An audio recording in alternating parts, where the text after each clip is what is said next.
conducted targeted airstrikes.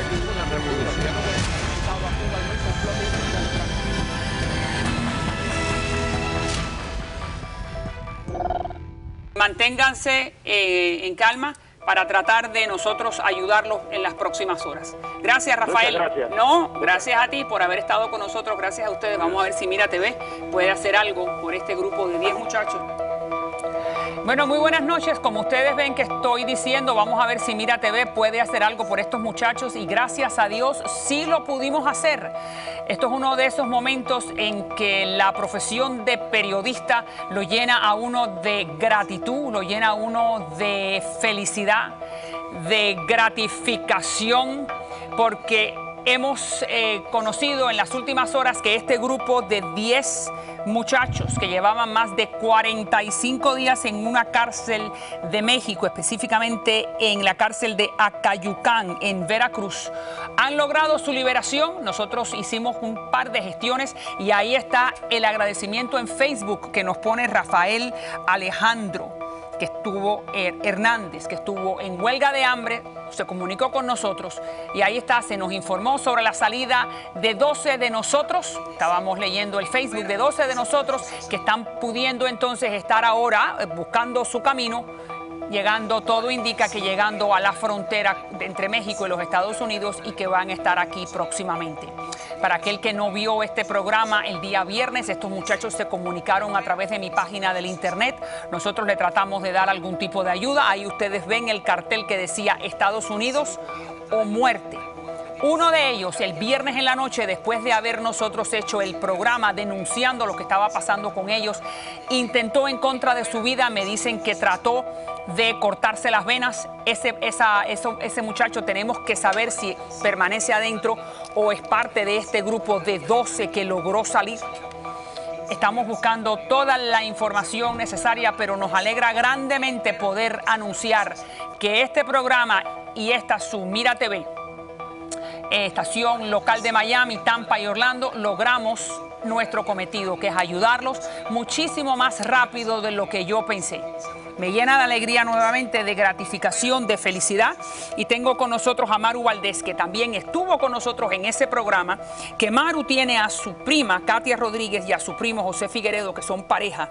En esa misma cárcel estaban junto con estos muchachos, junto con Rafael Alejandro Hernández, pero no lograron salir. Y ahí están en pantalla. Katia y José aún permanecen detenidos en Acayucán.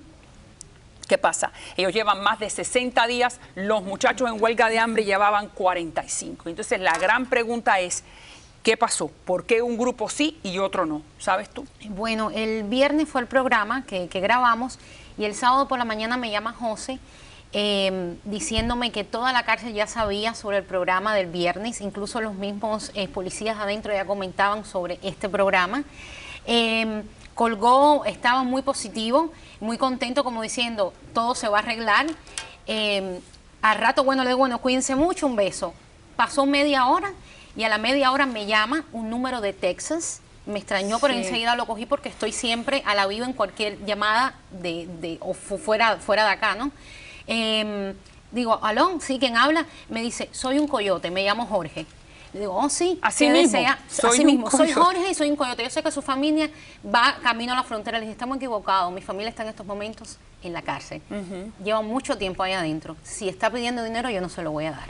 Porque voy a hacer todo lo posible por sacarlo sin tener que pagar, porque ellos están en el tiempo de haber salido ya sin tener que dar un centavo. Le colgué, el hombre me cortó. Al ratico volví a llamar. Me hablaba muy nervioso y ya capté lo que pasaba. Ellos tienen un teléfono adentro de las cárceles, los mismos policías mexicanos, con línea de Texas para confundir a la familia, para que piensen que está en el terreno de los Estados Unidos. Esto me soborna, le corto un dedo. Fíjate que ni siquiera me pidieron ni cifra de dinero, no me pidieron nada, simplemente me dijeron, sé que tu familia va camino a la frontera. Le dije, usted tiene información muy equivocada porque ellos están todavía presos en Veracruz. Claro, y entonces, ¿cómo es que tú dices que ya tú entendiste cómo es esta componenda de que ellos están llamando a los familiares de gente, bueno, están llamando, se enfocan en las personas que tienen familiares fuera en los Estados Unidos porque tienen dólares. Exactamente. No se enfocan en el que no tiene familia. No, te explico cómo funciona. A veces mis primos me pueden llamar de un teléfono de adentro, un celular que tienen ahí adentro de la cárcel, escondidos, como yo dije el viernes, en la entrevista del viernes. Pero hay momentos que alguien no le puede dar el celular y llaman dentro de la cárcel, el teléfono normal de la cárcel, que le dan su llamada diaria, como le dicen ellos. Bien. Al llamar ellos, un policía mexicano se pone atrás de ellos.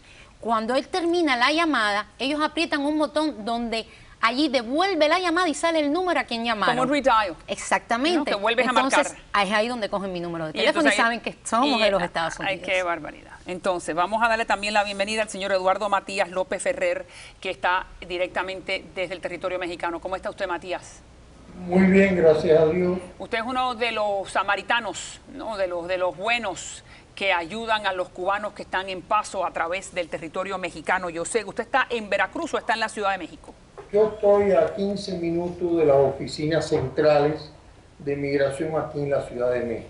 Ok, entonces... Quiero aclararte que en el caso cubano, las estaciones migratorias no pueden resolver ninguna situación, porque por ser nosotros una nacionalidad altamente restringida, todo se resuelve desde aquí, desde la Ciudad de México. Entonces le pregunto en particular, ¿por qué usted cree que un grupo salió y otro no?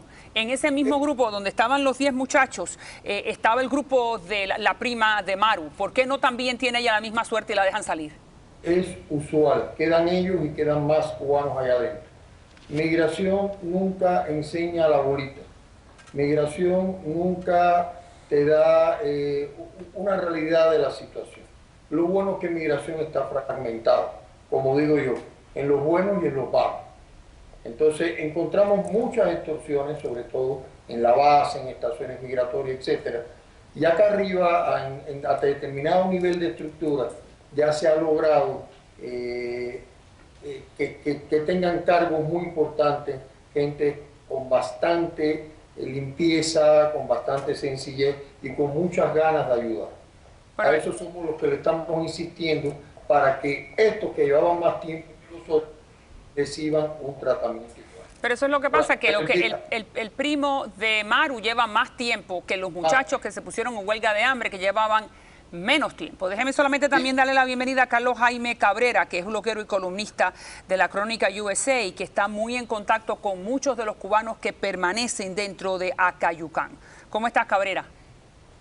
Muy bien, María Elvira, ¿cómo están ustedes por ahí? Saludos a todos. Gusto en saludarlo. Le hago la misma pregunta. No entiendo cómo es que entonces hay este grupo. Fíjese, lo estoy mostrando ahora mismo en cámara, es una exclusiva de este programa. Se comunicaron con nosotros a través de las redes sociales. ¿Por qué unos salen y otros no?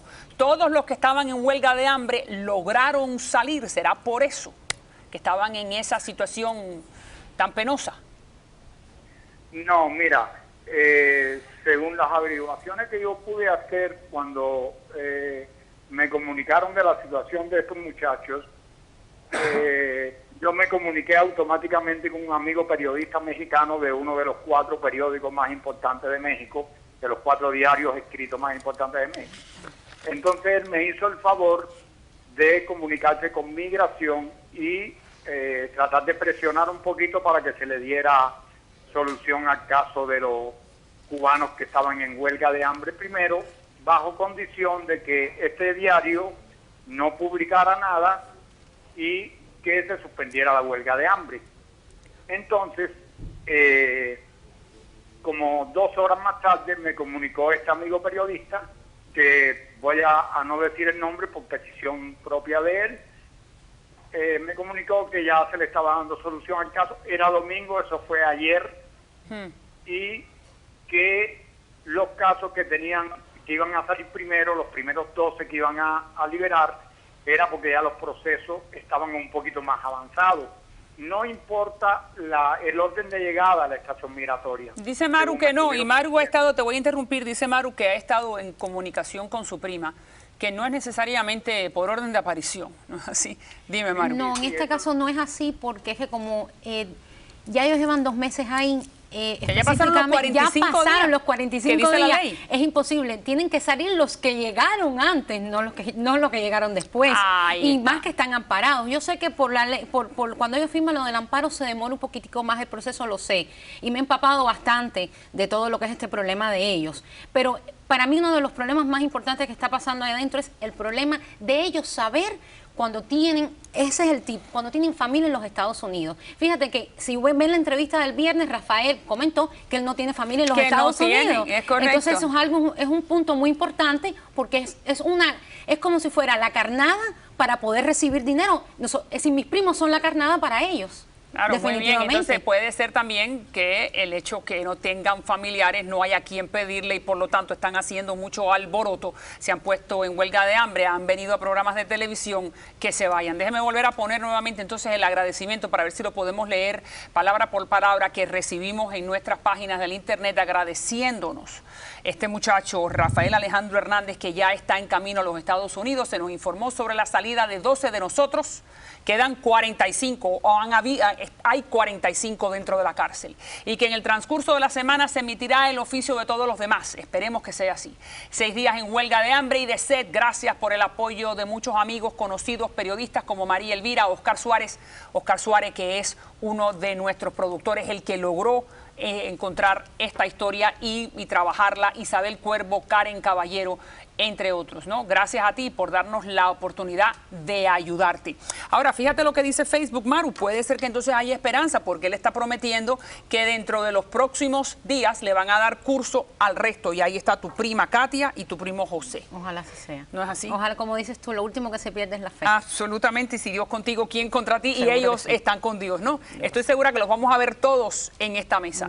Muchísimas gracias a Matías y muchísimas gracias a Jaime por haber estado con nosotros. Vamos a darle seguimiento. Hay un desarrollo de esta noticia cada día y vamos a estar llevándosela a usted porque no solamente es una noticia exclusiva, sino también, como repito, trae una gran felicidad, una gran gratificación a mi corazón poder haber ayudado a estos muchachos, todos menos de 30 años, en poder llegar a cumplir su sueño. Ya regreso con más y seguimos con Cuba.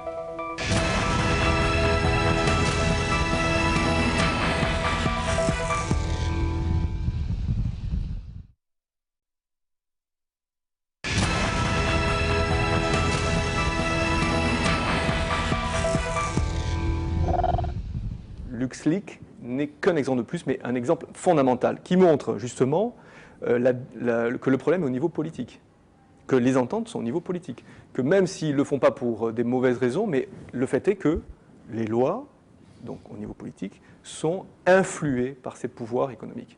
Le pire, et Cahuzac a été un exemple majeur, en ne faisant rien, en ne voulant pas écouter ce qui se passait dans le domaine. Le vrai crime, c'est rien faire. Bueno, este caballero que ustedes están escuchando hablando en francés se llama Hervé Falciani, como acaban de ver, y era un funcionario de un banco muy importante en Suiza, que sabemos que es uno de los grandes centros bancarios que se mantienen las cuentas bastante en privado, donde cuenta que él logra sacar una serie de expedientes que demuestran que Venezuela tiene una cantidad de dinero inmenso, cerca de 12.000 millones de dólares en 4 cuentas que están, la mayoría de ellas a nombre del Estado venezolano. También hay cuentas a nombre de un señor que se llama Alejandro Andrade, que tiene cerca de unos 700 millones de dólares.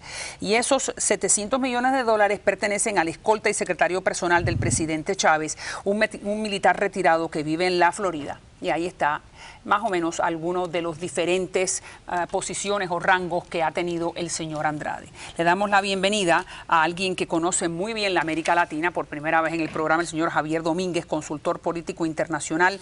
No solamente ha estado muy relacionado con campañas en su país, PSOE, España, también ha dirigido campañas en el Perú, en el PRI en México y Puerto Rico y muchas otras, así que un gusto. Vamos entonces a hablar de la última novela que hay en Venezuela, que ahora nuevamente es dinero. Fíjense que lo interesante de esto es que dicen que el tercer depositario del banco en su totalidad después de Suiza, que es donde está el banco, y el Reino Unido, es Venezuela. Y entonces aquí está el señor demostrando que el dinero no pertenece necesariamente al erario público, sino a diferentes venezolanos. Bueno, ¿qué le parece? Me parece que el dinero sale del erario público a distintos beneficiarios. Ah, ok. O sea, el origen es el que es evidente. No es el primer escándalo del banco HSBC. Okay. Recordad Sí. que en Gran Bretaña ya tuvo uno con la familia real. Hace 2 o 3 años, creo, en México, por el mismo tema, por blanqueo de dinero, blanqueo de capitales y dinero en efectivo de clientes que depositaban en efectivo grandes cantidades para pasarse a Estados Unidos.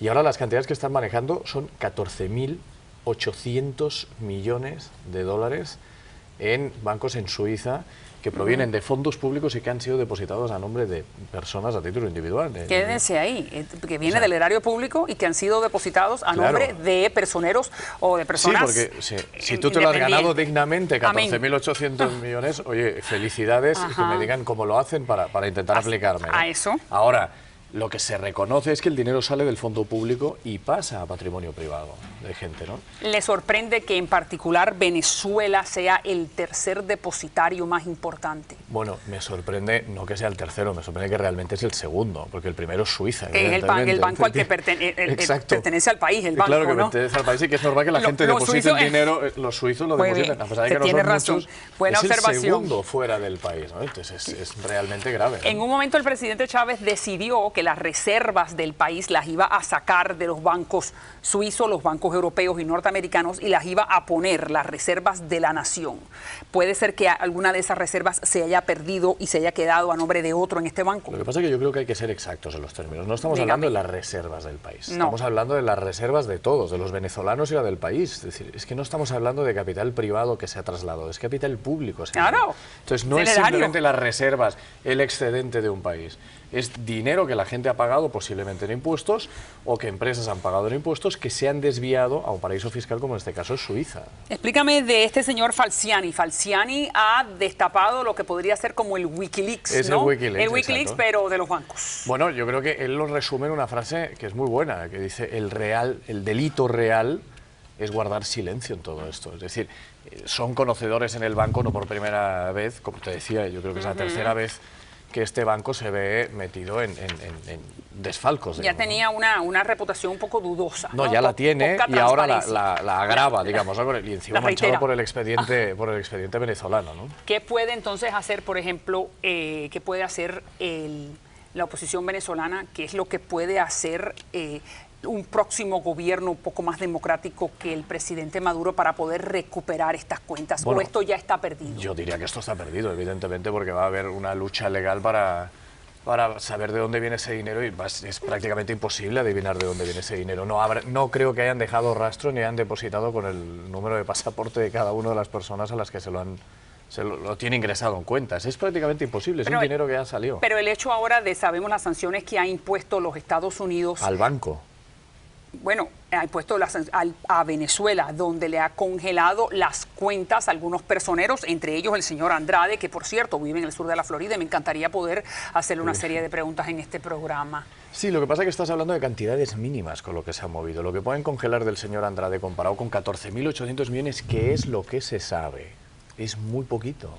Entonces, evidentemente el problema económico de Venezuela no depende de 14.800 millones, depende de muchísimo más. Y esto es una muestra del desvío de dinero. Ahora se sabe Suiza, vamos a ver si hay más, ¿no? Perfecto, una muestra del desvío de dinero y desde el falco a nivel colectivo que han hecho los miembros del chavismo y ahora del guamadurismo. Vamos entonces a Colombia, donde también yo sé que usted ha estado muy involucrado en diferentes campañas. Las FARC, que están sentadas en La Habana con los representantes del presidente Santos y del gobierno actual, le han pedido a la Miss Universo que venga a La Habana y que se convierta como en su vocera para que le diga al mundo, ya que la muchacha es colombiana y tiene gran popularidad, lo bien que va el proceso de paz. Le han tomado la palabra, porque ella se ofreció ahí está en pantalla. En el concurso, ¿no? Se ofreció a decir que estaría dispuesta a sentarse en una mesa de negociación por el proceso de paz, y evidentemente las FARC en un... Lo tomó literal. Tomó literal, la ha invitado, y yo creo que es una herramienta de publicidad y de marketing, si quieres, extraordinario. Usted que es experto en eso, en cómo vender el mensaje político, dígame qué le parece. Bueno, pues que en este momento todo el mundo sabe que la Miss Universo está invitada a un proceso de paz en Colombia, entre las FARC y el gobierno, y que evidentemente han copado la principal noticia que tiene Colombia en este momento, que la mujer más bella del planeta es colombiana, y han aprovechado la coyuntura para poder hacerlo, ¿no? Evidente. Ahora, aquí van a chocar los intereses de Donald Trump, que es el dueño de Miss Universo, y que evidentemente no creo que se quiera involucrar en un proceso político, ¿no? Y más de este calado. Entonces, independientemente que la Miss Universo lo ofreció para ayudar a su patria, ¿usted cree que desde el punto de vista de mercadeo, si usted fuera el relacionista público de la muchacha, no se lo permitiría? Se lo digo de otra manera, no hay nada más cobarde que el dinero, y no creo que Donald Trump quiera perder dinero en un proceso, prestando a la Miss para un proceso de paz, que desde luego debería de hacerlo, pero no creo que a él le interese el proceso de paz, independientemente de lo que diga, porque tiene intereses económicos puestos en esa belleza. No, y que pudiera, claro, y que pudiera ella sin duda pues ayudar ese proceso que también pertenece a todos los colombianos, incluyéndola a ella, ¿no? Pero yo creo sinceramente que no es tanto la ayuda, yo creo que las FARC han sido muy inteligentes aquí, no es un tema única y exclusivamente de si ella tiene más o menos capacidad. Yo no dudo de la capacidad del presidente Santos ni de los interlocutores que tenga la FARC para llegar a un acuerdo.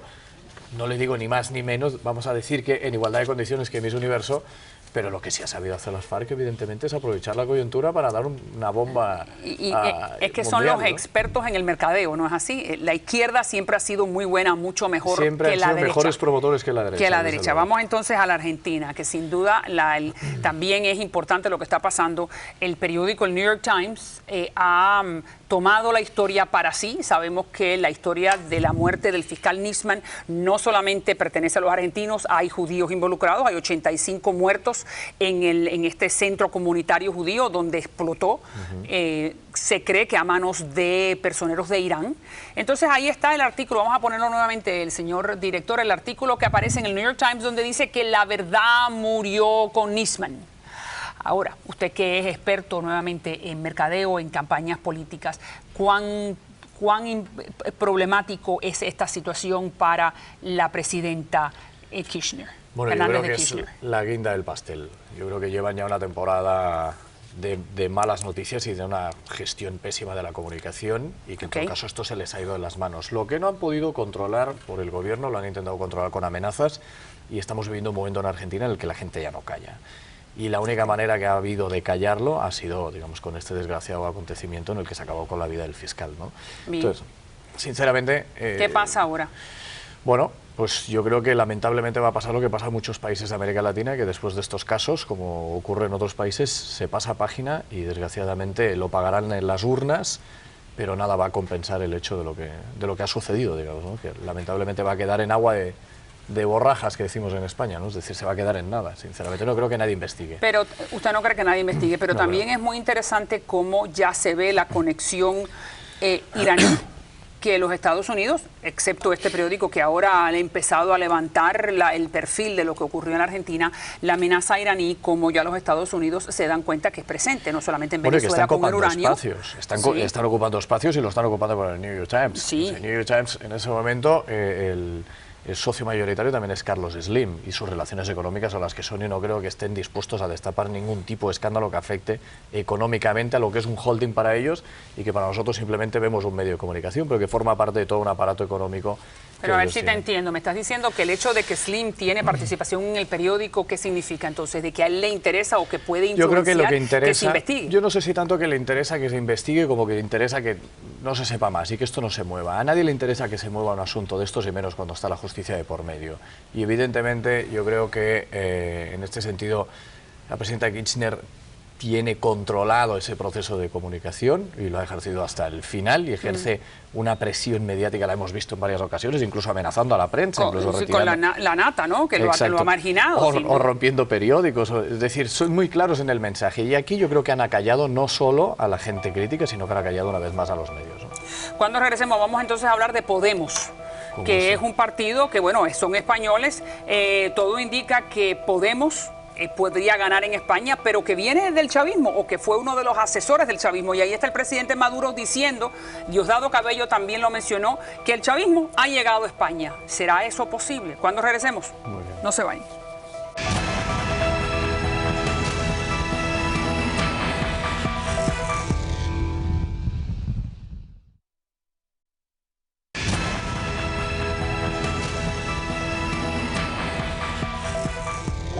Lo que es una enorme mentira es intentar intentar echar sombras sobre Podemos diciendo que nos financia a Venezuela. Hemos dicho que eso no es cierto, pero sigan, porque cada vez que lo dicen yo creo que hay más gente que se da cuenta de que hay un intento en toda regla de intentar hundir a Podemos y la gente creo que ya no se lo traga. Bueno, continuamos con Javier Domínguez, que es un consultor político internacional, ha estado en campañas en México, en Perú, en Puerto Rico, y ahora vamos a hablar sobre su país natal, España. Podemos, que es este grupo populista o esta fuerza política que se ha desarrollado en España, que ahí usted está escuchando Monedero, que es uno de los principales, uno de los directores, diciendo que no, que ellos no tienen nada que ver con Venezuela. Pero Diosdado Cabello y el presidente Maduro han dicho de que esos son los padres intelectuales. Dígame, ¿llega el chavismo a España? Bueno, yo creo que lo que está sucediendo en este momento en la política global es un proceso inverso en el que España o Europa siempre había intentado conquistar, digamos, con sus técnicas en América Latina, y ahora es América Latina la que está entrando en Europa, ¿no? Y ha entrado en Grecia con Syriza y está entrando en España con Podemos. Cierto es que hay grandes diferencias, cierto que el nivel de radicalización en este momento de Podemos yo no creo que llegue a los niveles que está Syriza o que llega el chavismo, pero lo que nadie puede negar es la vinculación entre ellos, es decir, han cobrado por asesoría en el país, y esto ha sido Juan Carlos Monedero, que es el número 3 de Podemos, ¿no? Por lo tanto, la relación es evidente, la nieguen o no. Explícame esta parte de que son cerca de 3 millones de dólares lo que cobra Palacios, que es otro de los dirigentes, por asesoría al chavismo. No, la cantidad de la que están hablando creo que es de 400.000 euros en su momento, y que el posible fraude fiscal al que se ha acusado a Monedero es de 275.000 euros por impago de impuestos, o que ha intentado evadir impuestos en el gobierno español de un dinero que sí, evidentemente ha recibido por una asesoría, que queda todo bastante disperso, pero que evidentemente hay transferencias de Venezuela a las cuentas de la empresa de Juan Carlos Monedero, número 3 de Podemos, ¿no? Ahora, cuando el pueblo español escucha que Podemos puede estar embarrado o teñido o influenciado por el chavismo, ¿qué pasa? Mira, yo creo que hay que diferenciar. El corruptómetro, por decirlo de alguna manera, lo encabeza el Partido Popular en España. Es decir, la derecha es, digamos, un partido que Rajoy en este momento, Aznar, que ha quedado claro, y Aznar, que queda claro que han demostrado y han batido cualquier tipo de récord de corrupción. Evidentemente le sigue el Partido Socialista y ellos no han gobernado, Podemos no ha gobernado. ¿Qué es lo que sorprende? Que mientras era la niña de los ojos de todo el mundo y que llegaban como un partido impoluto, sin dudas sobre ellos, hombre, no ha empezado la precampaña y ya hay dudas de impago de impuestos y de relación evidente con el chavismo, ¿no? Que se están teniendo entonces que defender. Bueno, se tienen que defender, pero las imágenes son las que son. Claro. Ya circulan los vídeos de Juan Carlos Monedero en la Asamblea Venezolana, donde el propio Maduro le da la bienvenida al camarada Monedero, ¿no? Es decir, que eso supone que el chavismo ha entrado en España, yo creo que es mucho decir, pero que si ellos pueden y van a mantener la relación evidentemente con el chavismo, sí, que la han mantenido, sí, que ellos miran más a Venezuela que a Alemania, sí, eso es lo que quiere el electorado español, no lo creo, sinceramente, pero no por una cuestión étnica, sino que tus relaciones son Francia, Alemania, es decir, la Unión Europea, y ellos tienen un interés. Bueno, la primera gira de Pablo Iglesias, del secretario general de Podemos, fue Bolivia, Uruguay, Venezuela. Claro, evidentemente, hombre, lo dice todo, ¿no? Camarada, muchísimas gracias por estar con nosotros, Javier, siempre un gusto. Vamos entonces ahora a continuar con temas financieros y vamos entonces a hablar de Cuba, porque sabemos que le interesa al electorado y le interesa mucho a la audiencia de este programa el hecho que los Estados Unidos están tratando que el American Express y Mastercard y las diferentes tarjetas de crédito que se pueden utilizar en cualquier tienda en los Estados Unidos también se puedan utilizar en Cuba. Pero la situación es que tienen que haber bancos que puedan avalar esas transacciones. Y por eso le estamos dando la bienvenida al señor Capablanca. El señor Capablanca, que no solamente tiene un apellido ilustre, sino porque fue sobrino del señor Capablanca, sino es un consultor político conocido, es un hombre que sabe muy bien cuáles son las relaciones entre las finanzas entre Cuba y los Estados Unidos, y por eso le damos la bienvenida y gracias por estar aquí. Gracias por invitarme. El gusto es nuestro. Vamos entonces a hablar, sabemos que uno de los temas más importantes para la comunidad y para los cubanos es que el cubano americano o el norteamericano que va a Cuba pueda utilizar la tarjeta. Pero para eso tiene que haber relación bancaria entre ambos países y no la hay. ¿De qué depende que la haya en los próximos meses? Depende básicamente del Tesoro de los Estados Unidos, el Departamento del Tesoro, que cambia las leyes aplicables para que las agencias regulatorias bancarias no critiquen a los bancos por tener cuentas cubanas o algún tipo de flujo de dinero entre Cuba y los Estados Unidos, básicamente. Pero tiene que haber primero una cuenta de corresponsalía, tiene que haber algún banco o banco cubano que establezca una cuenta en dólares o algún banco norteamericano que establezca una cuenta en dólares en Cuba.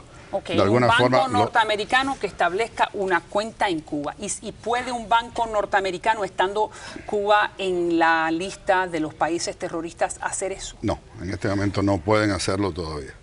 Okay. Se supone que antes de abril, de la fecha que tengo entendido es el 15 de abril, no sé por qué, hay algo, que se supone que hay algunos cambios al respecto, pero hasta ahora no se ha visto nada. ¿Qué tipo de cambios se pudieran dar? Se habla de que van a eliminar, que van a levantar, a quitar a Cuba básicamente de la lista de países que patrocinan el terrorismo, y eso puede traer otras consecuencias en las leyes bancarias norteamericanas. Okay. Ahora, falta ver si el banco norteamericano con quien va a abrir la cuenta en dólares, o si es al revés, que un banco cubano, que probablemente sea el Banco Internacional de Comercio Exterior o el Banco Financiero Internacional de Cuba, puedan tener una cuenta en dólares en los Estados Unidos. Ok, quédese ahí, vamos por parte. Entonces, el hecho de que el Banco Interamericano de Cuba o el Banco Internacional pueda abrir una cuenta en Manhattan, ¿eso qué significa? En este momento es imposible. Okay, pero si quitan a Cuba de la si lista la de los países quitan de la lista y pudiera ser factible que tuviera una cuenta específicamente ligada para hacer el clearing de todos los pagos de las tarjetas de crédito. Pudiera ser factible, igual que la tienen ellos una cuenta con bancos europeos para hacer el clearing de las tarjetas de crédito Mastercard, Visa emitidas por bancos europeos, igual tienen que hacer el clearing aquí con un banco norteamericano de alguna forma, para los norteamericanos.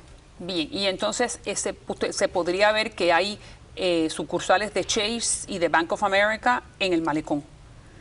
Eso es un poco más difícil. Dígame por qué. Bueno, primero que nada porque la ley bancaria, o sea, no depende de los Estados Unidos, ya depende de Cuba. La ley bancaria cubana prohíbe que ningún banco extranjero pueda tener una sucursal en Cuba, puede tener algún tipo. Los bancos extranjeros que hay en Cuba hoy en día son oficinas de representación. Solamente no pueden tener oficinas bancarias. Entonces, no es cuestión de que los Estados Unidos lo permitan o no lo permitan, es cuestión de que Cuba lo permita o no lo permita. ¿Cuál es la diferencia entre una oficina de representación y una oficina bancaria? Una oficina de representación básicamente no es un banco, es solamente un despacho de un señor que representa literalmente a su institución y no puede hacer operaciones bancarias de ningún tipo, no puede hacer préstamos, tomar depósitos, no puede llevar nada, ningún tipo de... Es básicamente la diferencia, mientras que una oficina bancaria puede hacer lo que nosotros conocemos normalmente como un banco. Pero entonces lo que no entiendo, para que el público común y corriente pueda entender, ahora que llegan los familiares de Miami a La Habana y quieren comprar con un American Express, esa transacción, entonces, ¿cómo termina? Bueno, en este momento todavía no es factible. Pero ya anunció American Express de que ellos están dispuestos, ya Mastercard dijo que ellos están dispuestos a que su tarjeta, su plástico se use allá. ¿Qué pasa después entonces? Tiene que haber el mecanismo para hacer el clearing de los pagos. Que eso es lo que me dice que todavía no y se hay ha que hecho. esperar abril cuando el departamento La parte más fácil es lo que han hecho hasta ahora, que nada más que el flip the switch. Yo quiero estar allí. Yo quiero estar ahí. Ok, pero entonces, para entender bien, usted me dice que en abril, porque abril es la fecha cuando el Departamento de Estado tiene que presentarle a la Casa Blanca, o el gobierno norteamericano tiene que decidir cuáles son los países que están o no están en la lista de países terroristas. Exactamente. Y usted considera que se puede esperar que Cuba la hayan eliminado para entonces darle pie a este tipo de transacción. Esa es la información que tenemos. Si va a pasar o no, no lo sabemos, pero aparentemente. Dígame, vamos a hablar que también interesa al público el hecho de que Cuba siempre se ha quejado, y vimos que en el 2004 hubo esta situación donde la sección de intereses no daba visas porque alegaba que no tenía un banco que quería hacer negocio con Cuba. ¿No es así? Eso es correcto. En Washington. ¿Esa situación dónde está y dónde queda esa situación en toda esta nueva normalización que se pretende? Pues estamos donde mismo estábamos hace un año. Okay. Desde que se cerró la cuenta que ellos tenían con un banco en Maryland, no han podido volver a encontrar otro banco a pesar de los esfuerzos del Departamento de Estado. No han encontrado todavía ningún banco que quiera tomar la responsabilidad por tener la cuenta, porque no es una cuenta, son varias cuentas, son más de 20 cuentas, porque no solo son las cuentas, la sección de intereses de Cuba en Washington, es la sección de las Naciones Unidas, es la cuenta de las Naciones Unidas de Cuba y es la cuenta de todos los cubanos que trabajan en las Naciones Unidas y en la sección de intereses en Washington. Entonces son una serie de cuentas relacionadas, el total son como 22 cuentas y hasta ahora no han encontrado ningún banco que quiera tomar esa responsabilidad, en parte por lo que estábamos conversando. Pero entonces, ¿dónde están depositando el dinero desde hace un año? Probablemente a través de algún banco canadiense, y muchas operaciones se están haciendo en cash, simplemente en efectivo. Wow. Es un problema. Eso es un problema para Cuba. Un problema muy serio para Cuba. Que lo han ventilado en las conversaciones que han tenido entre ambos países. Pero lo que parece que Cuba no entiende es que la Casa Blanca, que es el sector público, no le puede obligar al sector privado, que son los bancos, ¿no? Tiene que meter el dinero cubano en una cuenta. Eso es correcto. Además, en reuniones que hemos tenido con el Departamento de Estado, funcionarios del Departamento de Estado que han estado en Miami, han paseado por todos los Estados Unidos visitando bancos, y el problema que le dicen todos los bancos es que no es el problema que si quieran o no quieran, es un problema que los reguladores bancarios no le permiten a los bancos, los critican después. O sea, son dos brazos. Uno está diciendo una cosa, el otro está diciendo otra cosa. Entonces expliquen al público cuál es en realidad el problema, por qué el banco norteamericano está tan reticente y tan se quiere alejar de cuando se trata de una cuenta del gobierno cubano. ¿Por qué? Si el gobierno americano le está diciendo, tiene el permiso. El gobierno, el Tesoro está diciendo que tiene el permiso, pero hay otras agencias que están diciendo que no tienen el permiso. Ojo. Las agencias bancarias, las que regulan los bancos, porque el Tesoro en definitiva no regula a los bancos. Los que regulan a los bancos son o la agencia o el Banco Central, que es el Federal Reserve Bank en los Estados Unidos, o el FDIC, que es el Fondo de Seguro de Depósitos. Y ellos todavía tienen que regirse por la ley que existe actualmente. Pero es que esas son leyes que pertenecen al Estado norteamericano, y si la Casa Blanca o la administración le está dando el permiso, esas leyes no se tienen que ceñir a esos dictámenes. Que no las han cambiado todavía las leyes. No las han cambiado. Entonces esa es la queja de los cubanos, ese es el ¿no? problema. De que cambien las claro, leyes. Hasta ahora se ha hablado nada más de cambiarla, pero no se han cambiado. Vamos entonces a hablar de Netflix. Cuando regresemos, ahora aparentemente Netflix también, no solamente American Express y Mastercard, sino también Netflix llega a Cuba, pero eso es para los privilegiados, porque ¿cuánto cuesta alquilar una película? Ya regreso con más, con el señor Capa Blanca. Después va a hablar sobre su tío, sin duda uno de los grandes nombres en la historia cubana. Ya regreso con más.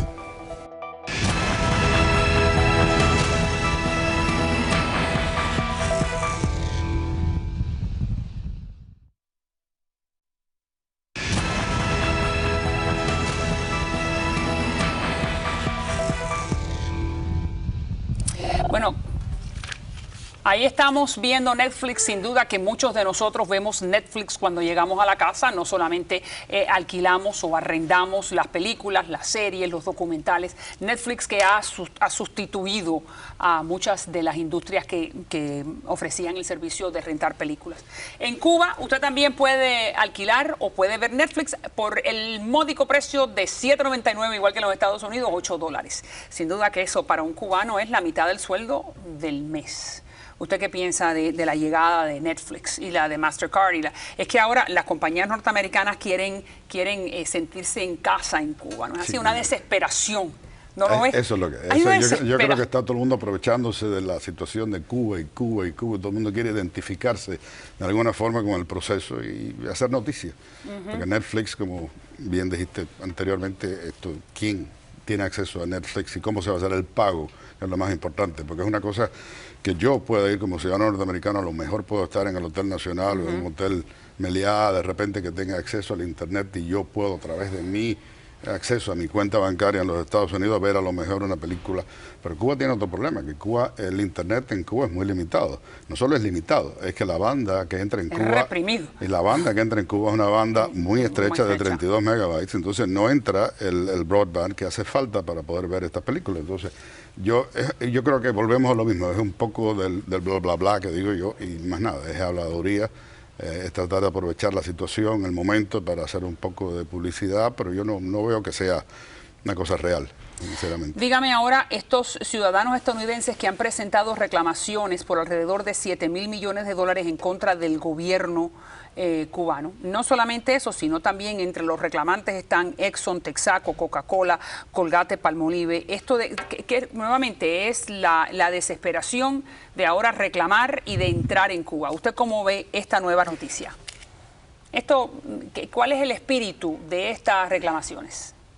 Bueno, la reclamación en realidad es proveniente de la expropiación que hubo en el año 60, básicamente. Hace 50 años. Más de 5.700 empresas, creo, 5.763 o algo de eso, que fueron las que pusieron un reclamo por las pérdidas que se les ocasionó en ese momento.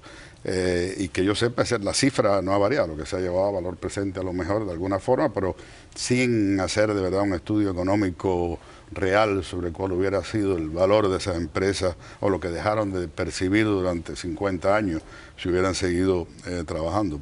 Por otro lado, como tú sabes, el gobierno cubano está reclamando una cantidad que es 10 veces eso, supuestamente, por los daños económicos. Bueno, claro, entonces, en otras palabras, estamos volviendo a la misma reclamación que siempre se escuchó por parte de las compañías norteamericanas en contra del gobierno cubano, y ahora Raúl contestó en la CELAC diciendo, me tienen que compensar al gobierno cubano por los efectos del embargo. Entonces es reclamo versus reclamos. Exactamente, ya sabemos que hay un mínimo y un máximo. El mínimo son los 7.000 millones de dólares y el máximo son los 60.000 o 70.000 que pide Cuba. Ya están los parámetros establecidos. ¿Y usted cree que eso se está negociando también ahora entre estas compañías? Porque nuevamente esto es el sector privado, Exxon, Texaco, Coca-Cola, que se sintieron agredidas en el año 60 y ahora dicen, no, espérate, esto es mío. ¿No es así? Yo no creo que en este momento se esté negociando de eso todavía. Creo que en este momento y creo que el gobierno cubano lo único que le interesa por ahora es primero establecer las relaciones diplomáticas, resolver el problema de la cuenta de la sección de intereses en Washington y después veremos. Todo lo demás está en veremos. Bueno, ahí está Josefina Vidal, que es la que está encabezando la delegación cubana. Fíjese lo que dice, no solamente sobre el embargo, sino ahora sobre la agricultura. Hay muchos reclamos de parte y parte. Veamos a Josefina. La ley de reforma a las sanciones comerciales, que permitió ventas limitadas bajo determinadas condiciones de productos agrícolas a Cuba, estableció que no se podía conceder créditos a Cuba para la adquisición de estos productos y que la única manera que teníamos de comprar era pagando en efectivo y por adelantado.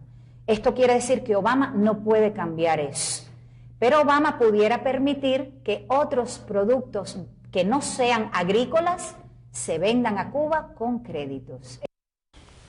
Y ahí está la frase, que productos se vendan a Cuba con crédito. Y sin duda que esa es la gran aspiración del gobierno cubano, ¿no es así? No tener que pagar en efectivo. No tener que pagar en efectivo. Pero eso viene, ¿no es así? ¿O eso también es parte de la negociación? Eso es parte de la negociación, yo creo que eso es parte más bien, porque acuérdate que aquí hay dos partes. Está la parte legal, que tiene el poder legislativo, es el que tiene que actuar para levantar el embargo, para levantar el Helms-Burton. Eso está codificado en la ley, en el Congreso, que es lo que prohíbe el financiamiento, y está la parte bancaria, lo otro, que es el tema del Tesoro, que es por la parte ejecutiva. Hay ciertas cosas que puede hacer el presidente y ciertas cosas que no puede hacer y que tiene que esperar hasta que el legislativo de alguna forma actúe. Claro, pero ella está mencionando lo que hizo Clinton, que abrió como un pequeño hueco dentro del embargo, donde permite que entonces alimentos y medicinas sí se puedan vender a Cuba. Vender sí, pero no financiar. Pero no financiar. Y entonces, ¿por qué ella espera de que la Casa Blanca, que es el Ejecutivo, pueda darle créditos a Cuba? Eso no es posible, eso cae dentro del Congreso. Eso cae dentro del Congreso, creo. Eso entonces no está equivocada la información de Josefina, y no sabe que Obama no puede. Hasta donde yo tengo entendido, eso es parte de lo que tiene que aprobar el Congreso. Dígame, pero después de eso tiene que ver si de verdad hay alguien interesado en financiar a Cuba. En tomar el riesgo de financiar a Cuba, y ese es otro tema. Pero lo hemos visto porque los franceses, históricamente, los italianos, los españoles le han dado préstamos bilaterales entre Cuba y el Estado español. ¿Así? Sí, ha habido en ciertos momentos de la historia que lo han dado y ciertos momentos que no se les paga, que tienen que renegociar. Nunca han pagado, pero no importa, no importa. Sabemos que uno refinancia y vuelve y presta para entonces pagar la moratoria. Sí. Dígame finalmente, usted que es en Capablanca, que sin duda ese es un apellido, ¿cómo se siente usted con la historia de su apellido en la historia cubana? Muy orgulloso. Soy sobrino de José Raúl Capablanca, que fue un orgullo de Cuba y un orgullo del mundo, yo creo. Por siempre, ¿no? Sí, fue el tercer campeón mundial de ajedrez, y la verdad es que siempre toda la familia muy orgulloso del tema. Siempre la pregunta clásica, que si estoy relacionado con el maestro, y por supuesto sí, y siempre. Yo no lo conocí porque él murió antes de yo nacer, así que él murió, la familia era muy extensa y él murió antes de yo nacer, así que no tuve la oportunidad de conocerlo, pero siempre todos nos gusta el ajedrez y a todos siempre nos identifican de alguna forma. Claro, con ese apellido. Y usted, usted tomó la vía o el rumbo de ser el presidente del grupo de estudios bancarios sobre Cuba, usted se fue por la rama bancaria y entonces le pregunto, desde el punto de vista económico, sabemos que uno vota por el bolsillo y desgraciadamente los gobiernos a veces piensan a través del bolsillo. Ahí está el tema de China. ¿Usted qué tipo de modelo económico usted cree que pueda venir para Cuba?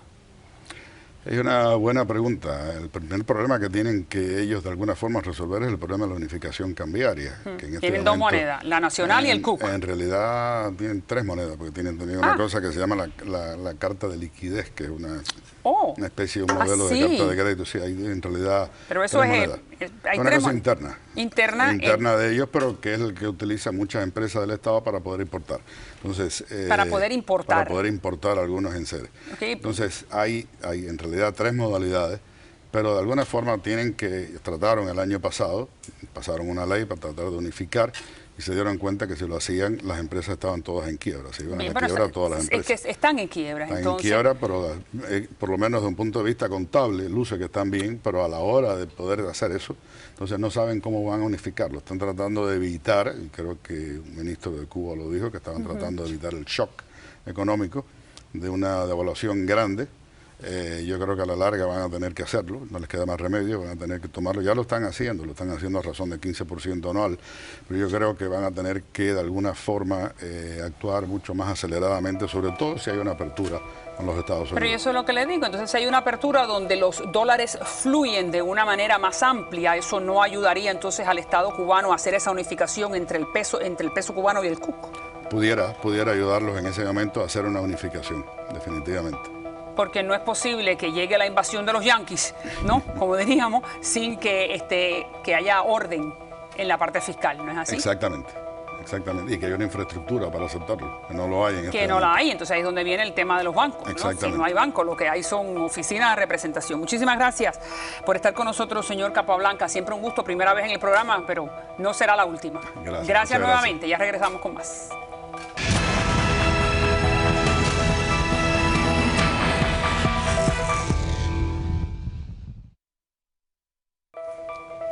Este es el quinto segmento cuando puedo hablar con usted a través de las páginas del internet que me encantan porque gracias al internet recibimos buenas noticias como la noticia de los 10 muchachos cubanos que lograron salir de las cárceles de México. Ahí está Facebook, Twitter, YouTube, Instagram. Siempre un gusto en poder leer sus mensajes y aquí está el de Roberto Sánchez que dice: soy un cubano que llegué a este país hace 7 meses y estaba viendo su programa. Percibí la solidaridad y el interés por ayudar a los 10 jóvenes en México. Le transmito mi modesta admiración hacia su persona. Bueno, esto llegó hace un par de días y ya vio que no, sin duda que tenemos interés y solidaridad y ganas y deseo de ayudar a todos los cubanos que podamos. Y sin duda que este ha sido un premio para mí en este mes. Así que muchas gracias, Roberto. Espero tener a estos muchachos próximamente en este estudio. Vamos entonces a ver qué dice Luis Carlos. Muy buena entrevista al expresidente de Panamá, el señor Martinelli, que la hicimos anoche. Buena preparación, como decimos acá en Panamá, nadie le echa cuento. Extraordinario profesionalismo periodístico. La felicito. Gracias a usted, Luis Carlos, y sin duda que me encantó tener al presidente Martinelli. Es una gran historia la que ocurre en Panamá alrededor de su figura y ahora le estamos extendiendo la invitación al presidente Varela, al actual presidente panameño. Pensamos ir al Palacio próximamente para que entonces me conteste lo que su ex amigo dijo en este estudio. Y gracias a usted, sin duda, por la sintonía. Ahí está la página del internet donde usted puede ver programas anteriores a este, mariaelvirasalazar.com. Muchísimas gracias a Bobby por el pelo. Fíjense, me lo cortó y me lo hizo. Me parece que está precioso. Usted me dice, me escribe, me dice qué le parece mi pelo. Gracias a Dania por la cara y gracias a Daniel, a Gabriela Arango. Sin duda una de las mejores diseñadoras que hay en el sur de la Florida. Y gracias a usted siempre por la sintonía. Como siempre digo al final, si Dios contigo, ¿quién contra ti? Nadie. Hasta mañana a las 8 aquí en Mira TV. Hasta entonces.